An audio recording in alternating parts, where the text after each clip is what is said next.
اللهم صل على سيدنا محمد يا رب صل وسلم دائما ابدا على اس لیے حضرت فرمایا کرتے تھے کہ حقیقی علم وہ ہے جس کو علم نافع کہتے ہیں کہ معلوم معمول ہو جائے، معلوم معمول ہو جائے، اور جب معلوم معمول نہیں ہوگا یہ رعونت پیدا کرے گا، یہ اکڑ پیدا کرے گا، اور یہ فرعونیت کے راستے پر چل نکلے گا۔ فرعونیت نام ہی تکبر کا ہے۔ تو ہر آدمی اپنی مختصر دنیا کا فرعون ہوتا ہے جب تک تربیت نہ ہو جائے۔ وہ ذرا بڑی سلطنت تھی اس کی تو وہ بڑی دنیا کا فرعون تھا، یہ چھوٹی دنیا کا فرعون ہے۔ اس کا اقتدار بھی چھوٹا ہے تو فرعونیت بھی چھوٹی ہے، اس کا اقتدار بھی بڑا تھا تو فرعونیت بھی بڑی تھی۔ اور حضرت فرماتے ہیں فرعون اور متکبر میں ایک درجے کا فرق ہے، فرعون اور متکبر میں ایک درجے کا فرق ہے، اور وہ کیا ہے کہ اس نے تکبر میں آ کر انا ربکم الاعلی کا نعرہ لگا دیا، اور اس نے ابھی یہ نعرہ نہیں لگایا، بس اتنا ہی فرق، اتنا ہی۔ اور حضرت شیخ زکریا رحمت اللہ علیہ نے باطنی بیماریوں میں اس بیماری کو ام الامراض کہا ہے۔ اور اس کے اسباب کیا ہیں؟ اس کے اسباب کیا ہیں؟ حکومت بھی ہے، عہدہ بھی ہے، مال بھی ہے، حسن و جمال بھی ہے، علم و تقوی بھی ہے۔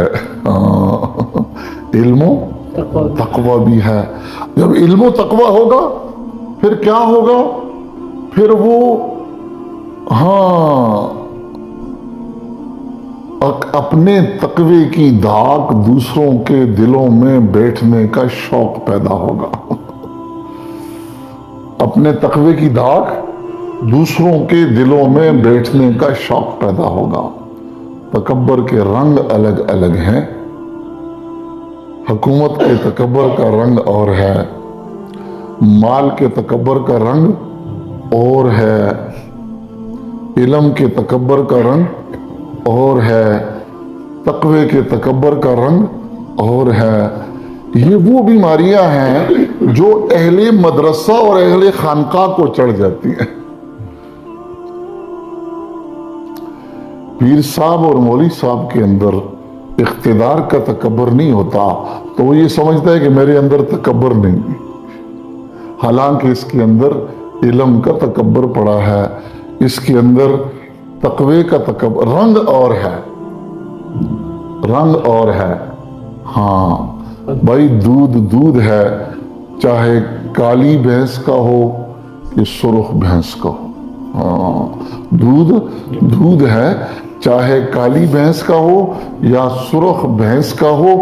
اور باطنی بیماریوں میں یہ اتنی زبردست منحوس بیماری ہے، باطنی بیماریوں میں یہ اتنی بڑی زبردست منحوس بیماری ہے کہ اللہ تعالی شانہ کے ہاں ہر گناہ کا ایک پیمانہ ہے، لیکن تکبر کا کوئی پیمانہ نہیں۔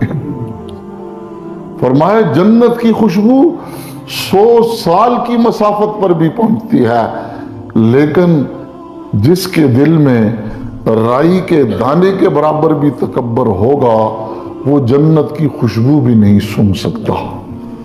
اس لیے حضرات مشائخ سب سے پہلے خانقاہ میں آنے والوں کی جس بیماری پر توجہ فرماتے ہیں وہ یہ بیماری ہوتی ہے۔ ہاں، اور اس میں مربی کا کام یہ ہوتا ہے کہ ہر ایک کو اس کی بیماری کی نسبت سے علاج بتلائے۔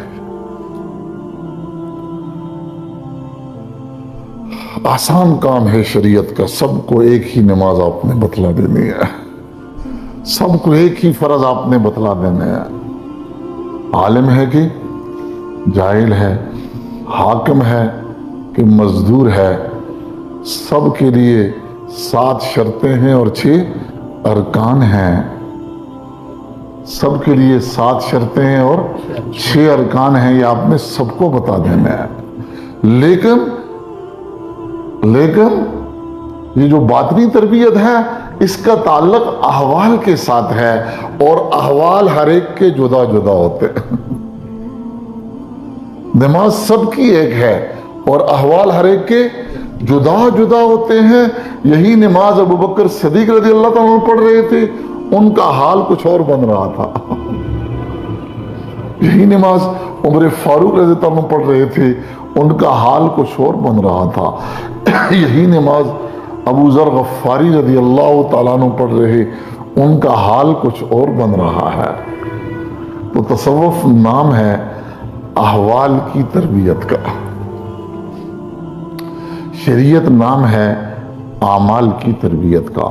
آپ کا عمل وہ شریعت کے مطابق ہو، ہاں، اور آپ کا حال شریعت کے مطابق ہو جائے، اس میں افراط بھی نہ ہو اور اس میں تفریط بھی نہ ہو۔ آپ کے جذبات شریعت کے مطابق ہو جائیں، ان میں افراط بھی نہ ہو، ان میں تفریط بھی نہ ہو۔ یہ کام ہے خانقاہ کا۔